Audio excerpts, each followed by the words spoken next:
Merry Christmas, everyone, and welcome to The Next Revolution. I'm Steve Hilton, and this is the home of positive populism, pro-worker, pro-family, pro-community, and especially pro-America. And on this special Christmas edition of our show, those are the things I want to talk about, because those are the things that matter. Your work, your family, your community, our country. These are the things that give our lives meaning. It can sound so simple and trite. Pro-worker. Who isn't pro-worker? Who isn't pro-family? Everyone talks about community, claims to be pro-America. But actually, the reason we have to fight for these things today is that although they may seem obvious to us, obviously the basis of a strong society and a dynamic economy, the basis of what we think of as the American dream, that you can work hard and provide for your family and live in a safe community and know that you're part of the world's best country, all of these foundational things, these basic things, are under assault today. We talk about how badly the establishment has handled the pandemic, the insane anti-science lockdowns, the way they especially hurt small businesses, shutting down the neighborhood store while Target stayed open, putting billions more into Jeff Bezos' bank account while small local restaurants and bars were destroyed. We talk about all that, and for what? Nearly 2 years now we've pointed out not only how cruel it all was, but how counterproductive. Right at the beginning, we warned that the cure was worse than the disease. And now we see it wasn't even a cure. The lockdowns didn't even stop the spread or save lives or whatever it was they were supposed to do. So we talked about all that, but here's another way of looking at it. A deeper way, perhaps. What it all adds up to is a massive attack on what has been for so long one of America's greatest strengths, our work ethic. Other countries have smart people, other countries have abundant natural resources, but it's this country, America, that produced the greatest inventions, the world-beating companies, the highest living standards. Why? Because we work for it. And everyone knew that if you came here and worked hard, you'd make it. That's the American dream. And now look what they've done. They told the workers to stay at home. They told the small businesses to shut up shop. They told the entrepreneurs to stop dreaming, cash the stimulus check, order your weed and your DoorDash, and sit on the couch. These 2 years have been the most anti-worker years in America's history. And the Democrats want to make it worse. They want more welfare, more reasons not to work, more money from the government to sit around at home. And they're attacking family, too. I've said it before, it's really simple, but profoundly true, and something we especially remember at Christmas. Family is the foundation of everything. It's the most important thing in my life, and it should be the most important thing in our nation's life. But it's being undermined all the time. And we see the disaster all around us, the kids without fathers, the broken homes, the impact on their lives, their opportunities, all the social problems that flow from a bad start in life, educational failure, addiction, crime. At its worst, the truly horrific violence in so many of our cities. Honestly, nearly all of it is avoidable if only we could get to something that sounds so reasonable but feels increasingly unachievable, that every child should be raised in a stable, loving home. But that's not happening. In fact, it's going in the opposite direction. And that's not an accident. It's not a natural disaster. It's not the inevitable consequence of some immutable social trend. It is the direct and entirely predictable consequence of Democrat policy, all too often supported by Republicans too.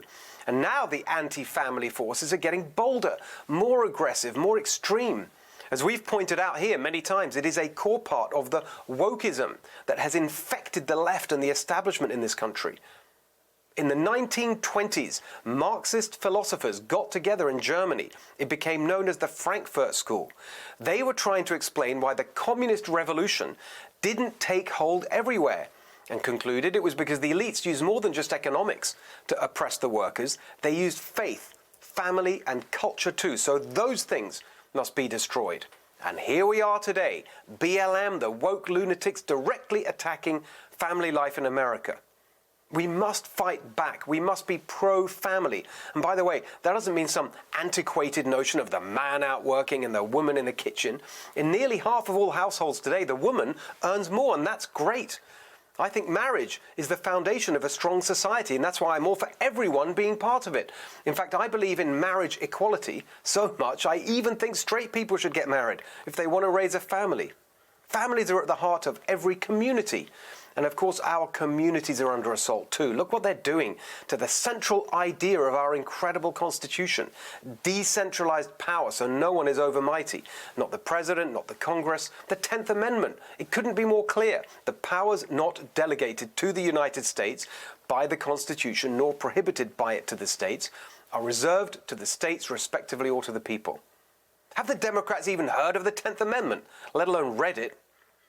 Their massive spending bills centralize power even more than the EU in Europe does. Look what we've seen in this pandemic. A massive power grab by establishment busybodies, telling us where we can go, who we can see, what we can do. No, that's not America. When we say we're pro-community, that's not some soft, let's all hold hands and sing a song thing. It's a, let's all get together and rip the powers they've taken from us out of the hands of the bureaucrats and technocrats and the armies of interferers let loose on us by the arrogant ruling elite. People power, that is the heart of positive populism. And it's the heart of America.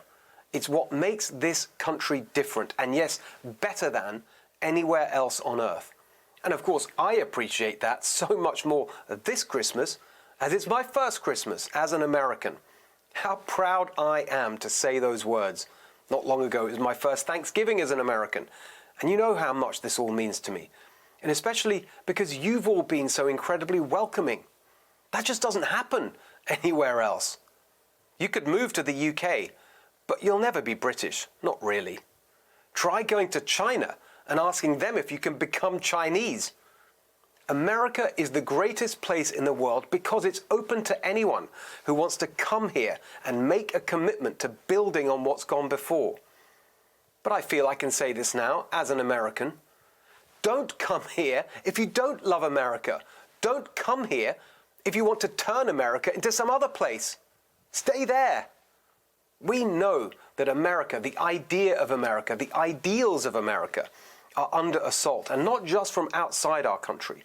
So when we say, as we do at the top of this show every Sunday, we are pro-America, that's not just a passive statement. It is an active call to arms to all of us who love this country, who believe in this country, to stand up proudly for this country and fight for a future that will be even better than the past.